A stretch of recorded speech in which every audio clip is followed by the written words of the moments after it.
As kind het ons hierdie speletjie gespeel waar jy jou asem moet probeer ophou vir so lank as moontlik.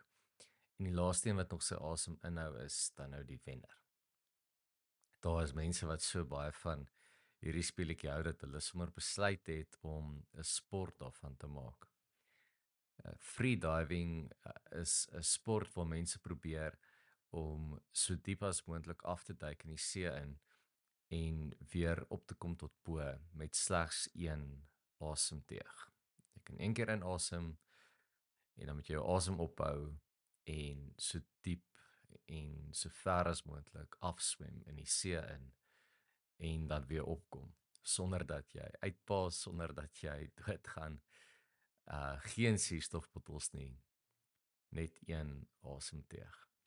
Maar die probleem is, hoe langer jy beweeg en hoe harder jy swem, hoe moeiliker raak dit om te beweeg wanneer jy nie nog kan asemhaal nie. Net so in die lewe is dit 'n goeie metafoor vir hoe langer ons probeer om sonder God te beweeg, sonder God se teenwoordigheid in ons lewens, hoe moeiliker raak dit om te beweeg. In hierdie Pinkster reeks gaan ons stil staan by die teenwoordigheid van die Here. Die Bybel openbaar aan ons dat God se Gees in ons woon. En dit is sy Gees wat ons stuur en ons lei. En ons word bewus van sy Gees wat ons in die lewe in laat inbeweeg. Ons dink oor hoe ons besig is om te beweeg, waarheen ons gaan, hoe ons loop, dit wat mense sien van ons, dit wat mense hoor van ons, of dit iets is wat God na kan kyk en kan sê, ja, dit is wat ek wil hê vir jou. In die Ou Testament is die Hebreëse woord vir asem ruach. Die Griekse woord is pneuma. Maar hierdie woord beteken nie net asem nie. Dit word ook gebruik wanneer daar gepraat word van wind of van gees. Nou Pinkster is die tyd van die jaar waar ons bewus word van die gawe van die Heilige Gees. Toe Jesus sy Gees uitgestort het oor die apostels en hoe die Gees van God die getuienis van Jesus Christus as Here bemagtig het. Maar wanneer ons praat oor die Heilige Gees, is dit belangrik dat ons nie kronologies daaraan moet dink nie. Met ander woorde, ons moet nie dink dit is iets wat net in die geskiedenis gebeur het na Christus 'n verskyning gemaak het. Eers later in die Nuwe Testament dat ons lees en leer van die verskyning van die Heilige Gees nie. Nee, dit is iets wat nog altyd teenwoordig is, regdeur die getuienis van die hele Bybel. In Genesis 2 word die verhaal vertel van hoe God mense geskep het. Vers 4 tot 7 van Genesis 2 lees, dit sê, dit is die geskiedenis van die hemel en die aarde toe hulle geskep is, die dag toe die Here God die aarde en die hemel gemaak het. Geen struike van die veld was al op die aarde nie, en geen gewasse van die veld het al uitgespruit nie, want die Here God het nog nie laat reën op die aarde nie. En daar was nie 'n mens om die grond te bewerk nie, maar 'n ondergrondse stroom water het uit die aarde opgewel en die hele oppervlakte van die grond nat gemaak. Het die Here God die mens met stof uit die grond gevorm en in sy neus die asem van lewe geblaas. So het die mens 'n lewende wese geword. Het die Here God die mens met stof uit die grond gevorm en in sy neus die asem van lewe geblaas. So het die mens 'n lewende wese geword. Die Here God het die asem van lewe in die neus geblaas en so het die mens 'n lewende wese geword. Nou net in die vorige hoofstuk in Genesis 1 vers 2 word daar gepraat van die Gees van God wat oor die waters gesweef het en daar word dieselfde woord ruach weer gebruik. God se Gees, God se asem het van die begin af die skepping lewe gegee. En asem weet ons is noodsaaklik vir lewe. As mens nie meer kan asemhaal nie, kan 'n mens nie meer lewe nie. Maar in die wêreld van die Ou Testament was asem nie net bloot suurstof wat mens aan die lewe gehou het nie. Dit het die lewe wat God gegee het verteenwoordig. Asem verteenwoordig lewe van God. So word asemhaling 'n getuienis wat sê sonder God kan ek nie lewe nie. Nou dis vir my so interessant hier waar ek sit en hierdie opneem. Lê my hond hier agter my. Hy is 'n relatiewe groot hond. En miskien kan jy dit hoor. Miskien kan jy hoor hoe sy asemhaal terwyl sy slaap.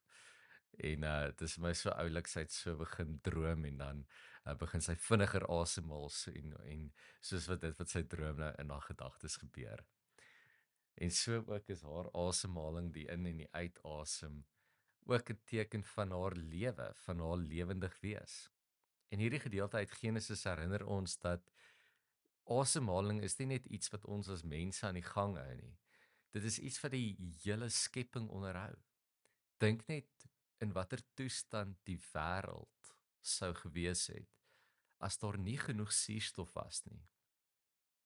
Mount Everest is die hoogste berg in die wêreld. En wat dit so moeilik maak is hoe hoër jy opklim op hierdie berg, hoe minder suurstof is daar. En hoe moeiliker is dit om aan te hou klim, om vorentoe te beweeg. En wanneer ons herinner word aan hierdie betekenis van asem in die wêreld van die Bybel, van die Ou Testament, hierdie geestelike woord eintlik ruach wat sê die gees van God, dan getuig ons eintlik en sê dat wanneer ons sukkel om asem te haal, is dit net soos wanneer ons probeer om deur die lewe te gaan sonder God. Dit is moeilik om vorentoe te gaan. Dit is moeilik om vorentoe te beweeg sonder God in ons lewens. Nou daar's 'n verskil tussen lewendig wees en lewe. Dink vir 'n oomblik oor jou eie lewe. Hoeveel keer het jy al in en uit geasem? Hoeveel liter se suurstof het jy al ingeneem? En met daardie lewe wat jy ontvang het, wat jy elke dag ontvang, wat doen jy daarmee? Wat is jou getuienis? Die Gees van God gee vir ons lewens lewe. En soos wat jy in en uitasem, word bewus van God se Gees wat in jou woon. Luister na sy stem wat in jou asemhaal. 'n Stem wat vir jou sê hoe lief hy jou het. 'n Stem wat jou geskep het met 'n doel. 'n Stem wat jou roep en rig en lei. Dink bietjie vir 'n oomblik hoe moeilik dit sou wees om te praat sonder dat jy kan asemhaal. Dit is feitelik onmoontlik om te praat sonder asem. En jy kan self daarmee eksperimenteer. As jy dit is nogal snaaks as jy heeltemal uitasem en dan probeer praat, sal jy agterkom dit is feitelik onmoontlik. Nou die Pinksterviering herinner ons aan die roeping wat ons almal ontvang het met Jesus se hemelvaart. 'n Roeping om getuies te wees, om te gaan vertel, te gaan verkondig. En die asem wat God vir ons gee, vorm die woorde wat ons spreek, 'n lewende getuienis. Die vraag is, wat is jy besig om te verkondig met wat jy sê en met wat jy doen? Miskien het ons te behep geraak met ons eie vermoëns. Dalk is ons te vasgevang in 'n wêreld wat ons wil oortuig dat die belangrikste ding jouself is. En Pinkster roep ons om na binne te draai en ons harte oop te maak vir God, om weer te luister na die stem, die asem van die Gees van God wat in ons woon. En dan in aanbidding te vra, Here, wat wil U hê? Waarheen wil U my stuur? Hoe kan ek my lewe toewy aan U? Hoe kan ek getuig dat U Here is? In Genesis 2 word die Gees van God in die mens ingeblaas sodat hy kan lewe. Maar sy lewe is geskep vir 'n doel. God roep die mens in sy skepping in om te heers en te bewerk. Miskien is die eenvoud van hierdie gedeelte juis dit wat ons kan terugroep na ons getuienis toe. Mag jy in hierdie Pinksterweek nuwe lewe ontdek. Lewe wat van God self afkom sodat jy kan opstaan en die lewe kan vier met 'n getuienis wat sê Jesus leef en sy Gees rig my lewe.